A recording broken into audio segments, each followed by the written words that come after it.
Hi everyone, welcome to another fine Cider Friday. Look at this, sunshine. It's been raining all day and the clouds have parted just in time for me to share another cider with you. And this week I've got something all the way from Devon. It's from Hayne Cider. It's 2018 vintage, so a couple of years old. And it's Methode traditional, so it's been made like champagne. So that means after it's been fermented to dryness, it's then been bottled, and then a little bit of yeast probably and some sugar has been added to give it another fermentation and all those bubbles. So like champagne, I've popped it in a glass.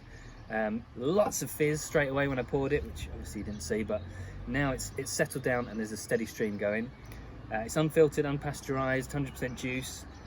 It has got some real big hitting apples in this. This is a blend, and I'm not going to list them all because I can't remember them all, but there's Dabbinet, there's Yarlington Mill, there's Tremlitz Bitter, there's Chisel Jersey, Porter's Perfection, tons of bittersweet cider apples, some bitter sharps in there too.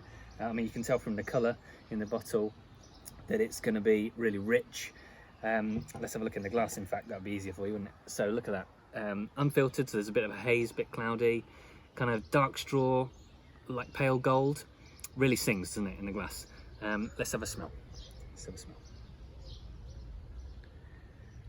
Yeah, it's all those tannins, all those phenolics from those cider apples just hit you on the nose straight away. There's loads of spice, like leather, clove, lots of wood. Don't think it's spent any time in a barrel, but I'm not sure. There goes the car alarm. This is like the third take to try and get rid of that, so we're just gonna gloss over it. It's like being in a cider barn. You know, there's all that kind of aged wood on the nose. I can't wait to have a taste, so let's have a taste.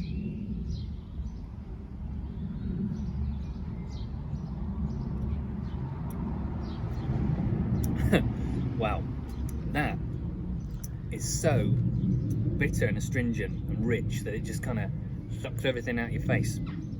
Let me have another go.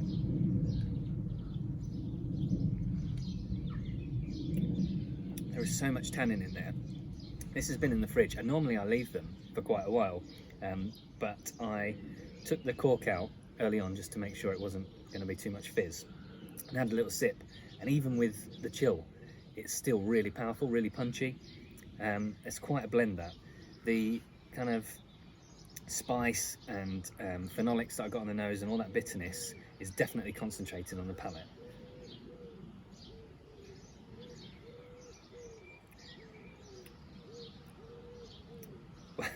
I always have this kind of conflict in my mind, and I know Drink Scribbler Adam Wells has talked about this before, whether cider apples are best suited for champagne method and whether eating apples are better.